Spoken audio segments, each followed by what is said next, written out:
Hey everyone, and welcome to My Crazy Divorce. I'm this week's host, Jill Blankenship. So many of you have asked to hear Tom's crazy divorce story, but he thought it would be weird to interview himself, so he asked me to host this week's show.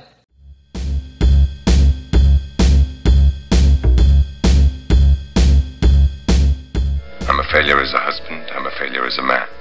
It's just, I'm beautiful and I'm bright and I deserve better. It's a great day, I'm feeling good. Oh, the possibilities of what I could. Oh, do with the world at my fingertips. My imagination brings a smile up to my lips. Some of you already know Tom's story from TikTok or from his writing on the OurDivorce.com blog, but you've never heard it like this. The real story starts in 2002. And since I met Tom in 2005, I was a witness to most of this, so I'll try and share some of my own perspective when I can. Before we jump in, I have to remind you that I'm not an attorney or a therapist, so if you're in a bad place and you need some more than a good story to help you get out of it, please seek qualified and licensed professional guidance from an attorney or a therapist. And as always, if you have a crazy divorce story and you never get around to writing your book, so you'd like to share the story on our show instead, visit mycrazydivorce.com and click on the Apply to be a Guest button at the bottom of the page. We'd love to hear from you. Okay, now that's done. Let's jump in the story. Tom grew up in Bountiful, Utah, just 15 minutes north of Salt Lake City. Like the majority of Utahns, the Milligans were a very devoutly Mormon family. Tom covered a lot of the Mormon stuff, in a previous episode called Missionary Isn't Always Boring, so we're not going to spend a lot of time talking about the church. Tom has 4 older brothers and 1 younger sister. I like to say that I had a charmed life. I was never beaten. I was never hurt by my parents. My brothers and I were very close. My little sister and I fought like cats and dogs, but we love each other in our own way. I think that by and large, we just had a wonderful life. Our parents loved each other. My dad worshiped the ground my mom walked on. She did pass away about 5 or 6 years ago. My dad is still hanging on. He's a trooper. He just turned 90 years old. Tom's parents owned a commercial lighting company, but they all knew there wasn't a lot of extra money. Every one of his older brothers had started working as early as possible to take some of the burden off their parents. Tom continued this tradition. I started at McDonald's when I was like 12 years old, not cooking or anything like that, but my older brothers worked there, and so I got a job, cleaning up the outside, painting stuff, kind of maintenance work. And, not that a 12-year-old is really good at it, but it really did teach me a lot about hard work and work ethic. And, I've been working ever since. At one point, there were 4 Milligan boys working at that same McDonald's.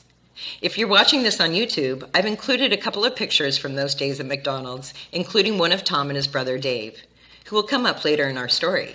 I stayed at McDonald's, actually, until I was 19 years old, and then left for a couple of years and came back and ended up working there for another couple of years. And I will tell you, say what you want about working at McDonald's, but it does teach a lot of skills.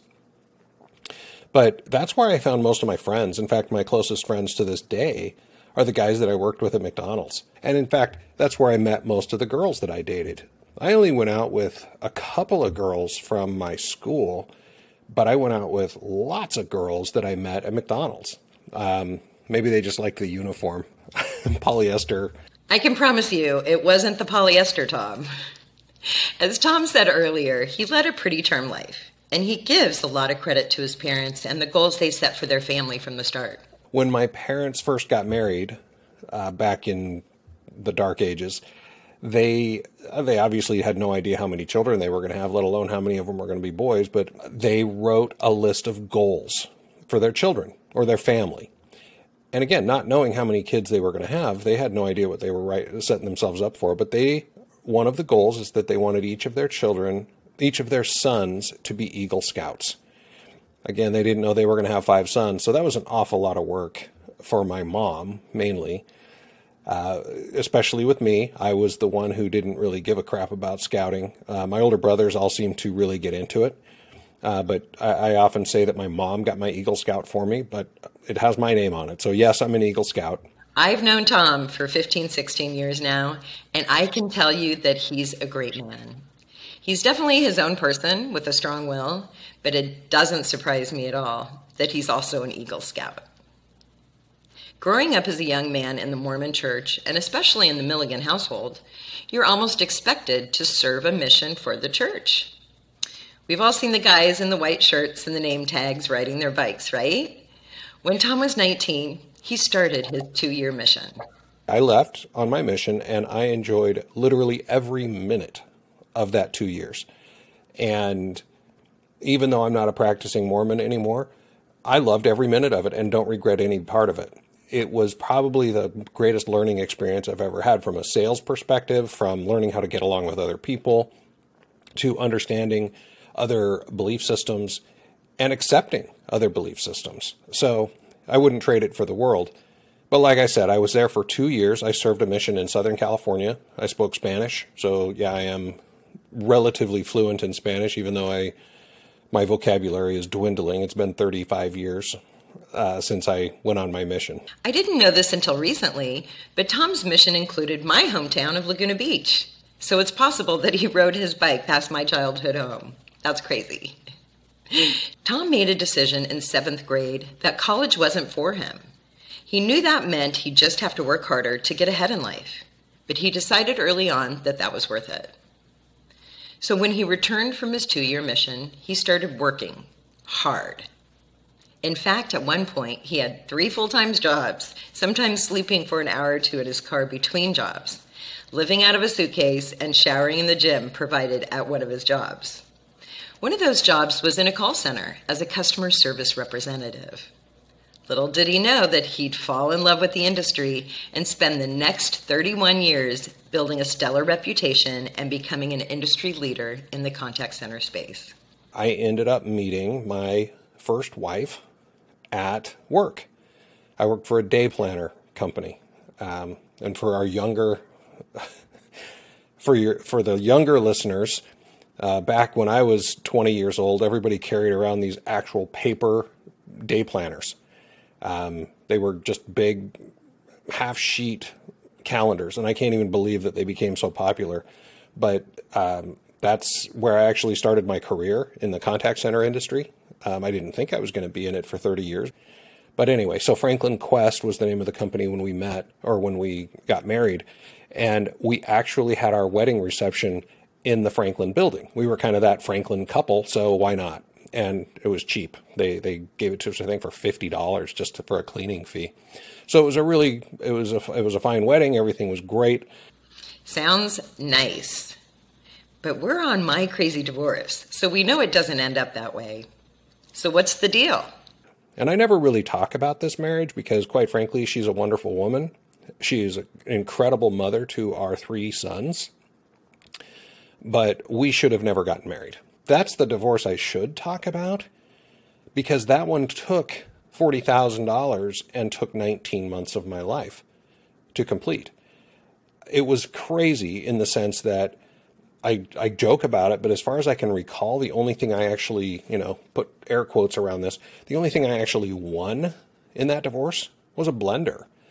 And it's not a very good blender. I certainly don't have it anymore. But it was a stupid divorce. And I probably should talk about that one, but quite honestly, it has been so long, I don't even remember the details, so it would be pretty much what I just said. It took 19 months, cost $40,000. I got a blender.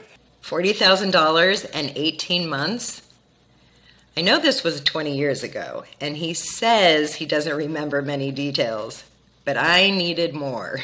I actually made some incredible offers. Believe it or not, I actually offered to sign over every other paycheck until the kids were 18. And I thought that was a good idea. I mean, what more could she want? That is like the truest sense of 50-50, right? Wow, that was a 50-50 offer. What more could she ask? Now I'm really wondering, what cost you the $40,000? She came back with, I'm going to take you for everything. 50-50 is not even close to what I'm going to get you for, or something like that, which forced me to defend myself, which is why it took 19 months and cost $40,000. And I will tell you that she got far less than every other paycheck until the kids were 18. How many times have we heard on this show alone that one party, usually the wife, thinks they're going to get more than their husband offered, only to get a lot less? Why do we keep doing that to ourselves, ladies? In 2002, very shortly after the 18-month-long divorce process was finalized, Tom remarried. Just a few months later, I married again. I was at a new company, of course, and I met this woman. Her name is Trinity, at least that's the name that I call her. And Trinity and I got married in 2002, April of 2002. And it was a really interesting marriage right from the get-go. It was very highly charged sexually right from the beginning. We were like rabbits. Sounds like a lot of fun, right? When they got married, Tom was working for a company called InContact that pioneered cloud-based contact center technology and remains the industry leader to this day. From day one, Trinity wanted to work for InContact. So 4 to 5 years into their marriage, the planets aligned and Trinity started working for InContact as a product manager. So Tom and Trinity worked together at InContact for the next 11 to 12 years. It was at about this time that I was starting my first company called Frontline Call Center, and we needed contact center technology. I met Tom as part of the sales and deployment process, and we've been best friends ever since. So Tom and Trinity are working together and are happily married. They know all the same people and have a lot of the same friends from work. It's a very close-knit company. She knew all of my coworkers. I knew all her coworkers. We worked for the same company. So here we are working, not quite together, but at least for the same company for years. And we had been married for about 14 years. And during that 14 years, like a lot of marriages, or at least I'm told, a lot of marriages, the sex decreased. So it wasn't happening like it was at the beginning, which I expected and accepted. However, it was to the point where instead of, several times a week, it went to once every few weeks. And say what you will, that doesn't make me happy. Made me feel unwanted, unattractive, made me feel like she didn't care about me. I hear a lot of men with similar stories. Some of them feel like it was almost a bait and switch. Lots of sex early on and then nothing. I think I'd feel the same. But most men won't share their feelings like Tom does. If you're married and listening to this, you should probably ask yourself if you've fallen into a rut. So Tom is feeling unwanted, unattractive, and unappreciated. Not a good list of feelings. Of course, all of the women listening right now are saying, well, you should have helped more around the house, or you should have, tried to be more romantic. You can ask Trinity. This was not about acts of service. This was not about helping more around the house. This wasn't about, being romantic. We had a wonderful dating life together. I mean, we went out all the time. We did all of the things that everybody recommends to help her be in the mood more. But it seemed like everything we tried to do caused more problems. I've known Tom for a long time. I've spent time in his home, and I know he's more than just helpful. He does whatever he can to shoulder most of the household chores. It's something his dad instilled in all of the 5 sons. At some point, Tom suggests therapy or counseling.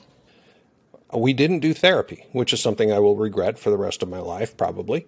I suggested we see a counselor to talk about our sex life and anything else that we needed to. And she said, nope, I've been to therapy before. All they're going to tell us to do is run a bath and put rose petals and light some candles. And so she said, we're not going to do that because we've tried all of that. I guess that's not happening. Thanks for nothing, Trinity. In May of 2016, InContact was purchased by a large multinational corporation based in Israel. Both Tom and Trinity had dealings with the parent company, but Trinity's involvement was much greater early on since she was asked to integrate their product lines. 8 months after the merger, Tom was working from home and gets a call from Trinity. In February of 2017, early February, she calls me up. I'm working from home. I was in sales, so I worked from home because I was traveling all the time. She worked in the office in Salt Lake City. She calls me up on a Wednesday afternoon, like 4 or 5 o'clock, and she says, hey, Tom, you're not going to believe this. I have to go to Israel this coming Friday. And I said, wow, this Friday? Like, what time? And I think her flight left at like 3 or 4 in the afternoon.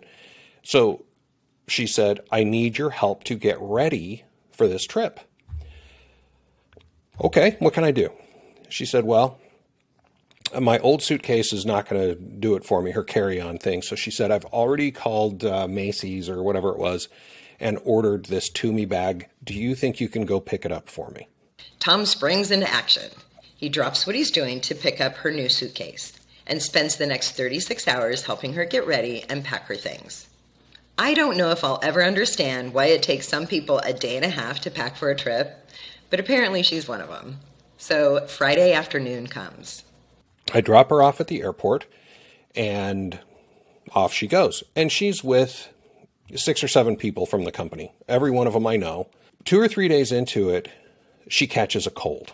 So we're on the phone, and you can just hear the drainage. You can just hear and feel just the congestion. But she sounded horrible. She felt horrible, but she still had to do the work.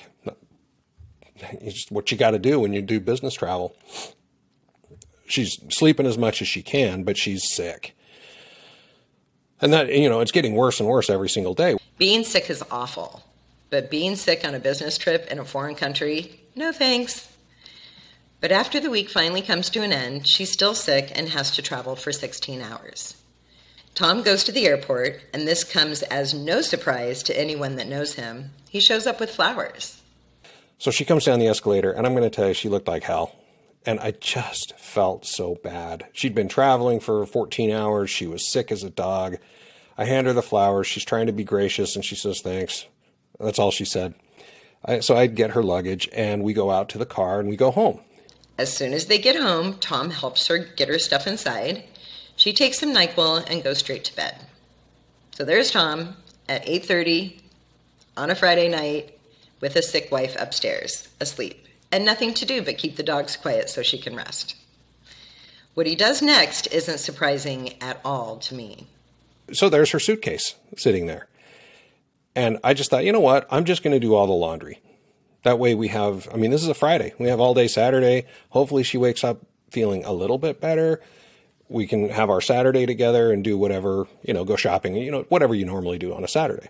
So I gather all the laundry and I open up her suitcase because, again, it was just sitting right next to me. I open up her suitcase and start pulling out dirty laundry. But amongst her clothing, I find a 2 or 3 pieces actually, but I remember this one very sexy piece or set of lingerie. I pull it out of the suitcase and I'm looking at it going, what the hell is this? What the hell is right? Tom first thought that maybe she'd left it packed from a previous trip they'd been on together. But then he remembered 9 days earlier he'd just picked up the suitcase. And he'd helped her pack it. It wasn't for him. So I literally, kind of put it like next to me on the couch, on the back of the couch, and just sat there and looked at it. I feel like I stared at it for 20 or 30 minutes. It may have only been a few minutes, I don't know. But I sat there just looking at this piece of lingerie thinking, what in the fuck just happened? My entire life just changed.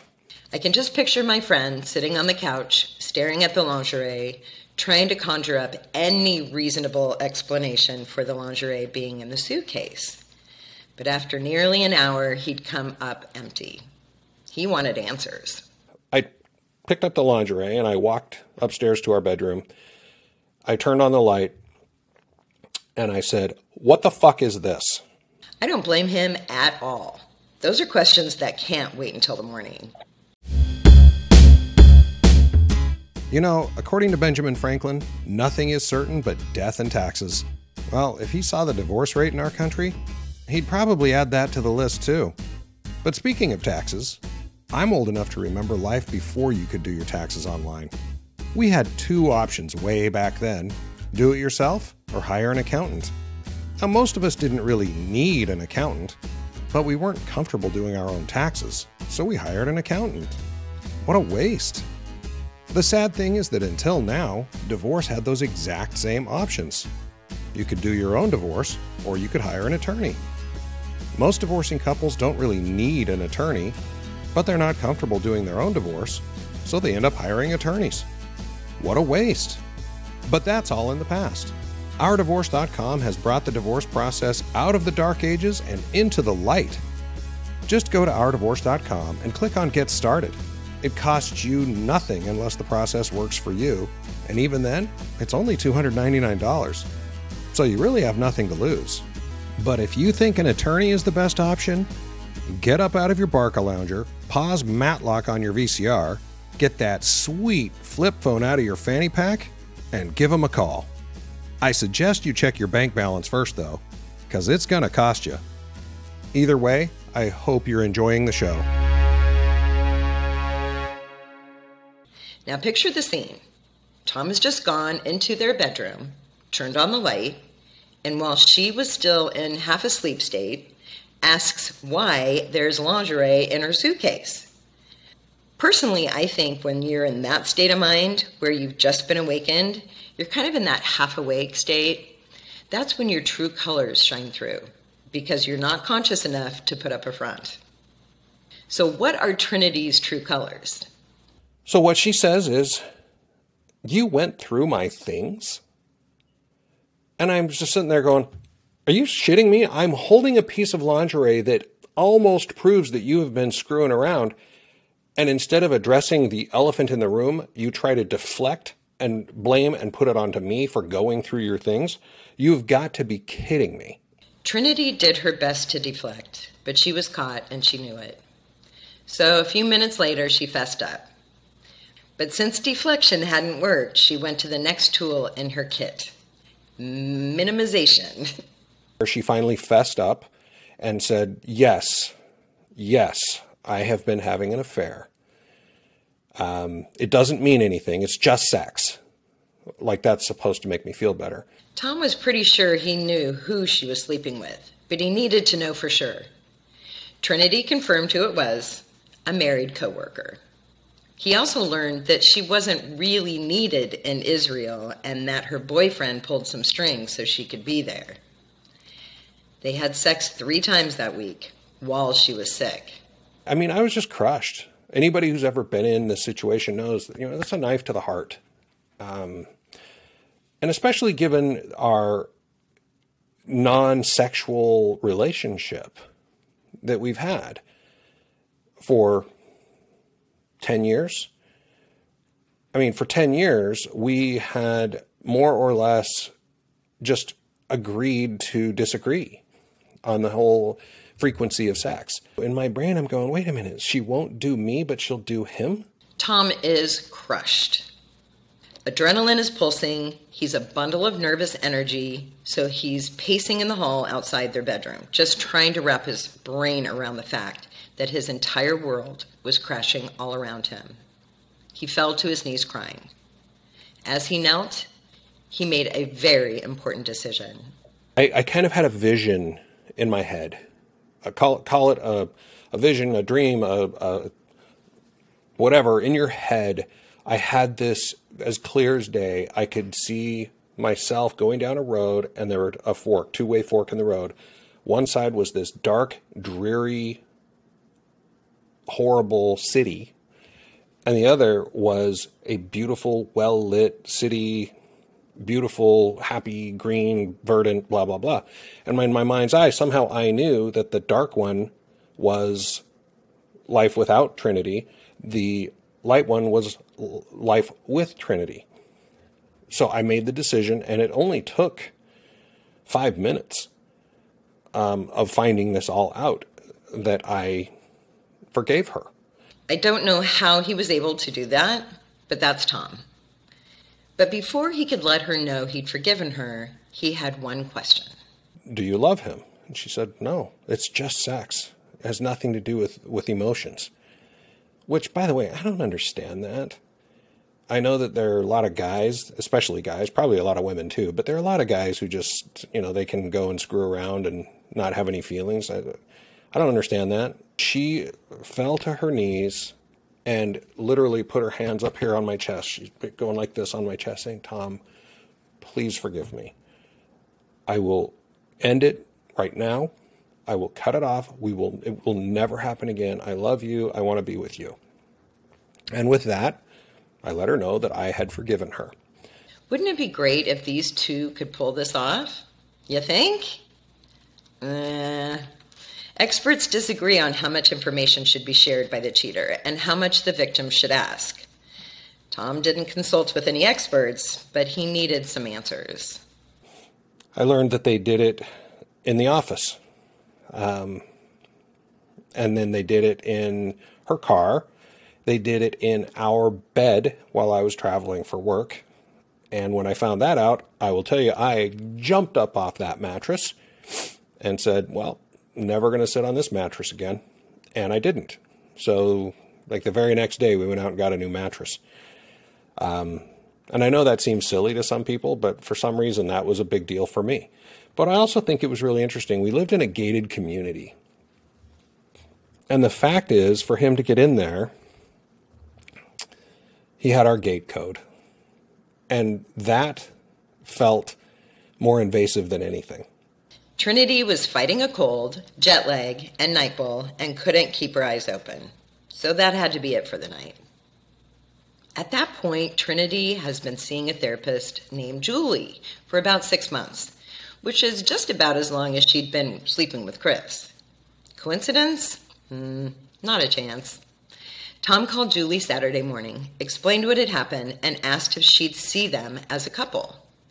With Trinity's blessing and a signed waiver of doctor-patient privilege, Julie agreed to see them as a couple just one time and to help them find a good couples counselor. One of the things that Julie said in that one session that we had with her was, she said, Tom, you are too close to the situation, so you need to find some support, and it cannot be Trinity. And she said, Trinity, you can't rely on Tom for your support. You need to have outside support. And she said, Tom, Trinity already has me, Julie, the therapist. She knew that Trinity had been talking to her friends. All of her friends and her sister knew all about the affair, and they had known since literally the beginning. And of course, that makes you feel like an idiot too. So she said, so Trinity has her support system. Who do you have? I said, oh, well, my brother's my best friend, so I'm going to call him. Trinity goes, oh, no, don't call Dave. He'll hate me. Don't you love how she made Tom's need for support all about her? Why I agreed to that, I will never know. But that right there was the single biggest mistake I made. The biggest mistake was not forgiving her. The biggest mistake was letting her dictate the terms of that forgiveness. If not his brother, who? I said, okay, I won't call Dave. So I'm going to call my best friend at the time. His name was Marco. And she goes, oh, no, don't call Marco because he works at the same company. And he'll tell everybody. Trinity, this is supposed to be about Tom's needs. So after literally going through a list of like 8 or 10 people, the only guy that I could come up with that didn't work with us and wasn't part of my family was a friend of ours named Sean, who happens to be a therapist. He's not my therapist or anything, but he is a therapist. And she said, yeah, Sean's perfect. So I called Sean, and he met me for dinner, and he was wonderful, and that was the last time we spoke. He's a good guy, but he's got other things going on in his life. He's not invested in my recovery. So other than that one session that Sean and I had together, I was all alone. My heart breaks for Tom because I was one of those friends he couldn't call. But his willingness to squash his feelings just shows how much he loved her and wanted to save the marriage. It's just not fair. I never told my brother Dave or anyone else in my family. I never told any of my friends. So I carried her sins on my shoulders. And quite frankly, that's unfair. And anybody who's had an affair should not even ask, let alone expect their spouse, the victim of their infidelity, to put up with it and agree to not tell everybody. If you don't want the world to know that you're a shitty person, don't be a shitty person. I totally agree. It's not your spouse's responsibility to hide your bad acts from the world. With Julie's help, Tom and Trinity start with a couples counselor who they see for a few months. The one thing that I remember this counselor said is that she likened a marriage to a glass ball, like those old glass balls you see in fishing nets and stuff like that.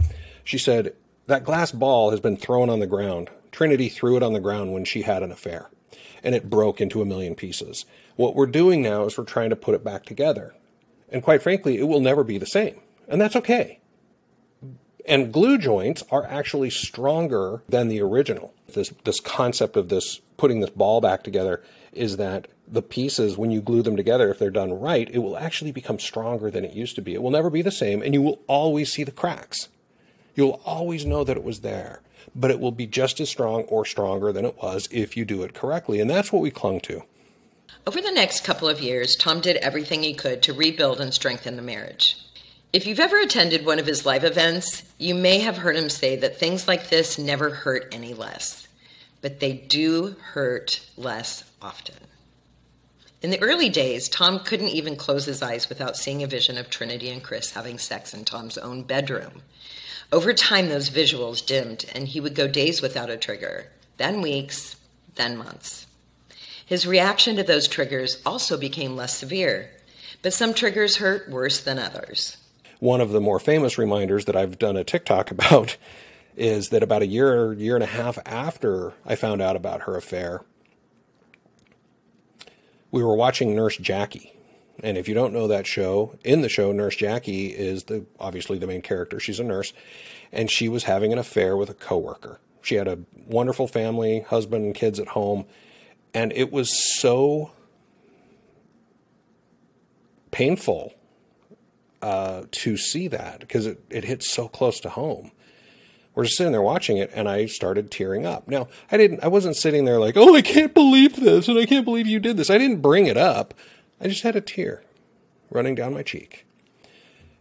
And apparently she saw it in the reflection from the TV, or I don't know. Somehow she noticed that I had a tear running down my cheek. And she paused the show first. She didn't want to miss the show.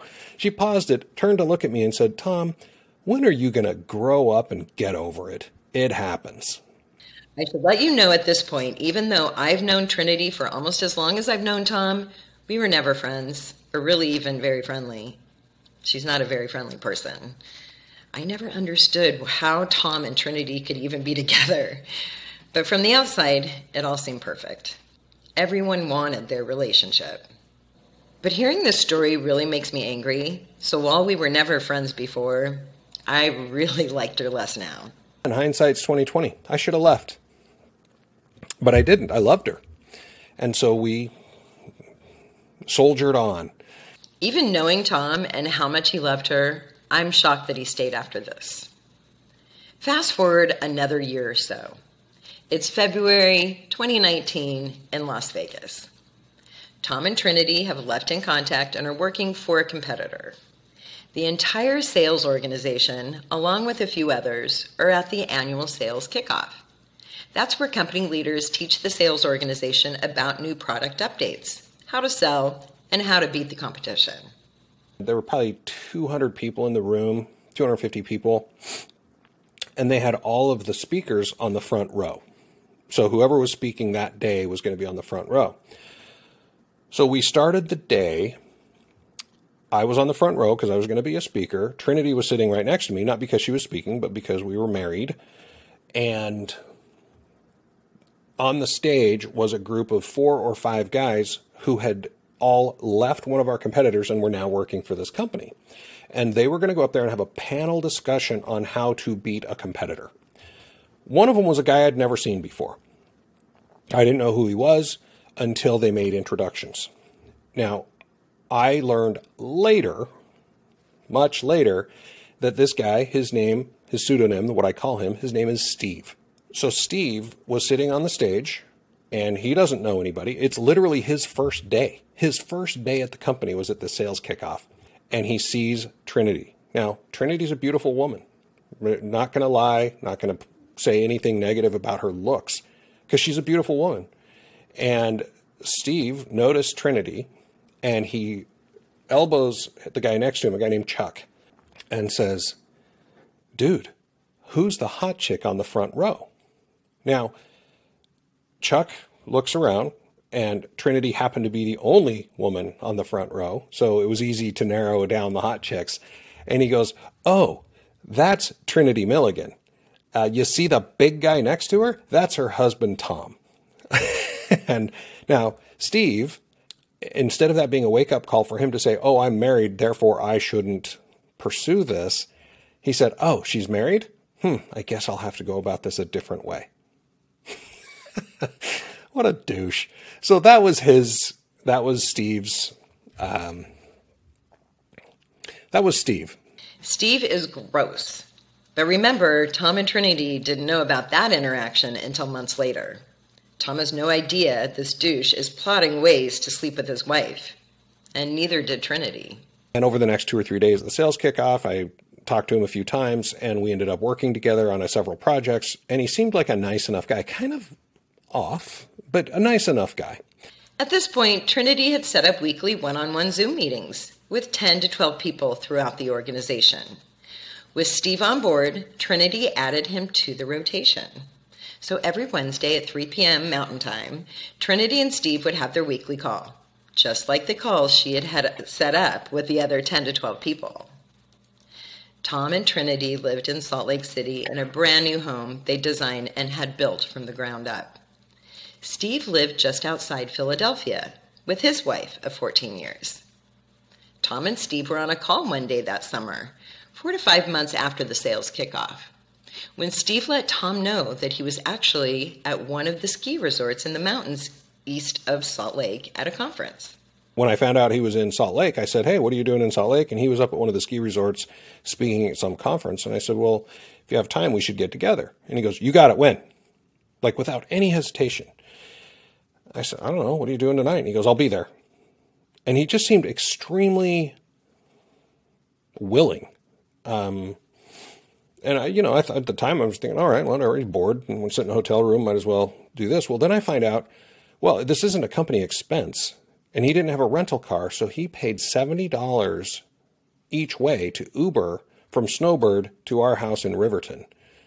So he was willing to drop $140, $150 on an Uber to go to dinner with me. Well, obviously, hindsight being 2020, he didn't give a shit about dinner with me. This was his entree. Because remember, he was going to have to go about it a different way, and Tom just put it right in his lap. Let's be real. Steve was going to find a way in with or without Tom's help. So Steve drops $140 on an Uber. The three of them go to dinner. Steve comes to their new house and gets a tour. They all shake hands, and Steve goes back up to his hotel at Snowbird. Well, the next morning, he sent a text, not a group text. He didn't send it to Tom and Trinity. He just sent one to Tom that said, "Hey, thanks for dinner. It was great getting to know you guys. Thanks for dinner, blah, blah, blah." Seems polite.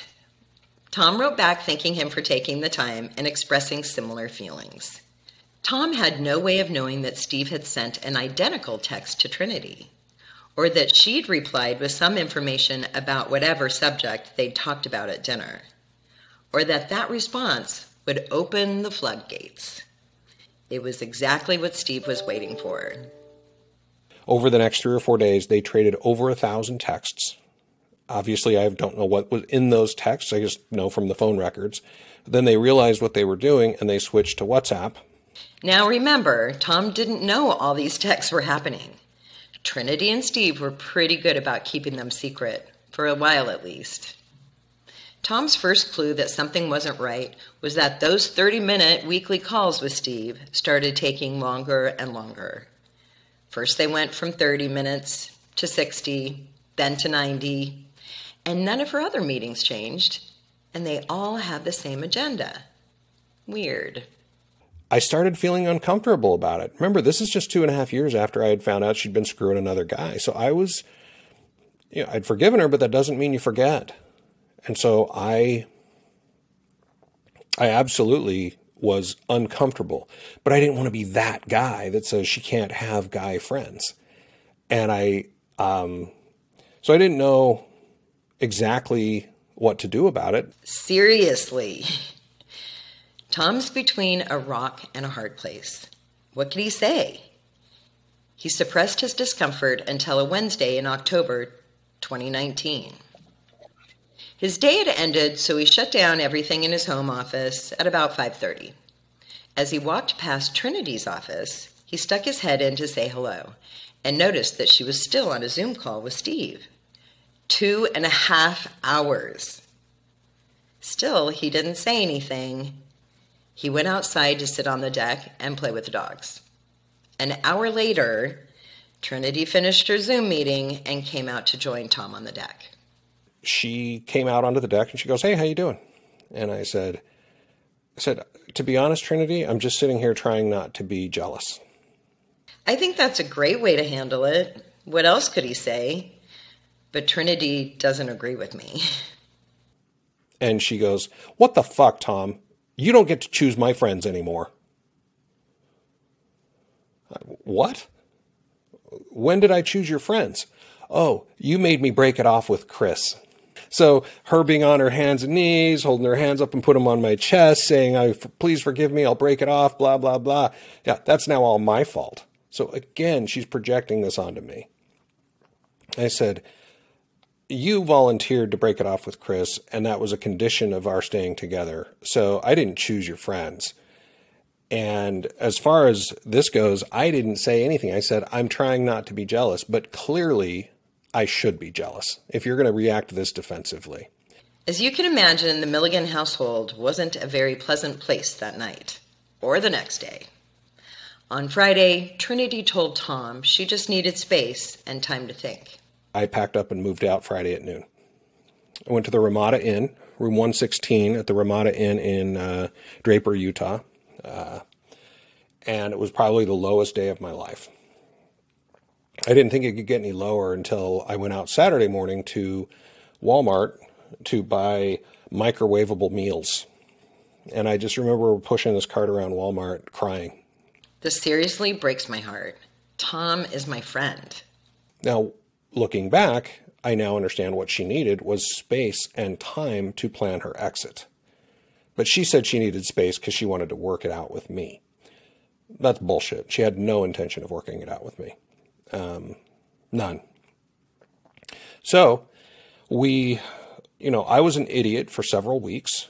Tom was doing everything he could to save the marriage, while Trinity was just planning her exit and giving him false hope. After 4 weeks, on November 7th, 2019, after a quick phone call between Tom and Trinity, Tom's eyes were opened. He knew in his heart that it was over. That's when I wrote up a plan. Since I had been divorced 19, 20 years earlier, and it cost me so much time and money, I thought, I don't want to do that again. And I have a lot more to lose this time. So I wrote up a plan. It's a 12-page document that I still have, of course. And I said, if we can work together one last time, we will find a way to not pay attorneys and not spend so much money. Having a plan helped him feel better, but he was still hopeful. Trinity traveled to Portugal for business the following week and asked Tom to spend that week at their home to take care of the dogs. She also agreed that when she returned home, that they would stay in the home together and work on their marriage. She got home on Saturday, November 23rd, just a few days before Thanksgiving. Trinity spent several hours on Zoom calls with Steve over that weekend, and then Monday night came. It was 2 days before Thanksgiving, 2019. It was a Monday night, and she said, "We're done. We're not going to be together anymore." I said, "Okay, hold on." I grabbed my laptop, and I put it in front of her, and I said, "Will you please look over this project plan and see what you think?" And she goes, "Holy crap, where'd you find this?" I said, "Well, I made it up." She said, "Let's do it." So 48 hours later, our divorce was ready to file with the courts. Well, that was easy. Once that was out of the way, Trinity let Tom know that Steve was moving to Salt Lake City. And then on Thanksgiving morning, she announced that she was moving to Philadelphia instead. And so for the next month, we lived in the same house, and she started packing her shit, getting ready to go to Philadelphia to live with her boyfriend. And I helped her. I helped her pack 3 pods, those storage things, 3 of those with Christmas decorations and every other decoration she'd bought over the years, plus more than half of our furniture, which was fine. I didn't care. I'm not a things guy. I got to keep most of my tools. We worked it out in my plan. It was already worked out. So as soon as the plan was signed off on, there was no fighting. There was nothing. I've heard this part of the story a few times, and I'm still amazed at all Tom did to get her ready for her drive to leave him. He's a really good man. Steve flew in on December 26th from Philadelphia. He landed, I think, at about 8:30, 9 o'clock at night. They went to a hotel that night and then drove to Philadelphia starting Tuesday morning. I think it was Tuesday, whatever the 27th was that year. I think it was a Tuesday. And they drove all week, and they are living together. They bought a house together. He is still married. Hasn't even filed for divorce. But whatever. But they're together. So that's my divorce story. The judge signed the paperwork on February 14th, Valentine's Day, which I'm assuming he did as a joke. But so our divorcery is Valentine's Day, which I think is absolutely hilarious. I'm so glad Tom didn't spend $40,000 on attorneys and that they were able to get through their part in just 48 hours. That's the way to do it. If you follow Tom on TikTok, you know that he's recently gone through a pretty rough breakup. He still believes in love and hopes to find his person someday. Infidelity is a form of abuse, and Tom was a victim, twice. He blamed himself for years, but he's learned that's a mistake. He's learned that cheating is always the fault of the cheater. It bears no reflection on their victim. I recognize now, but at the time I didn't know this. And so anybody listening that finds themselves in this situation, please know, when your partner has an affair, it's not for the sex. It's for the excitement. It's for the thrill. It's an adrenaline rush. It's something new. It's just a change. That's a great lesson. But he ended our interview with some advice he's trying to learn and follow in his own life right now. Take it slow. There's no hurry. Life is long. I know everybody says life is short, but you know what? Life is the longest thing you'll ever do. It takes longer. It costs more. Life takes a long time. So don't be in such a hurry to get married like I was. Just learn how to be yourself. That's great advice for all of us. Love yourselves, everyone. Be sure to watch this episode on YouTube to see some of the pictures we've shared. We'll also share them on social media. Thanks to all of you that have left a review for the show. People find our show when you review us and when you share the show with your friends. So if you haven't done so already, please take 2 seconds right now to give us 5 stars on whatever platform or app you're using right now to listen to this show. And if you've already done that, please take 2 seconds to share the show with at least one friend. I also want to thank OurDivorce.com for their sponsorship of My Crazy Divorce. If you or someone you know is thinking of divorce and one of them isn't being difficult, go to OurDivorce.com to learn more or to get started for free. If you've already been through a crazy divorce and want to share your story with the world, please go to MyCrazyDivorce.com and click on the Apply to be a Guest button at the bottom of the page. We'd love to hear your story. And finally, a big thank you to Tom for sharing his story with us. That's our show for today. I've had a lot of fun, but Tom will be back next week with another crazy episode. Bye.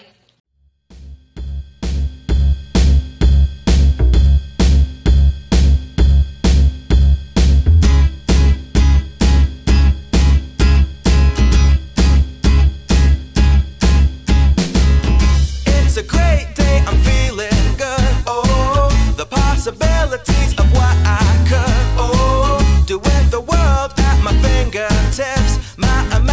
Motivation brings a smile.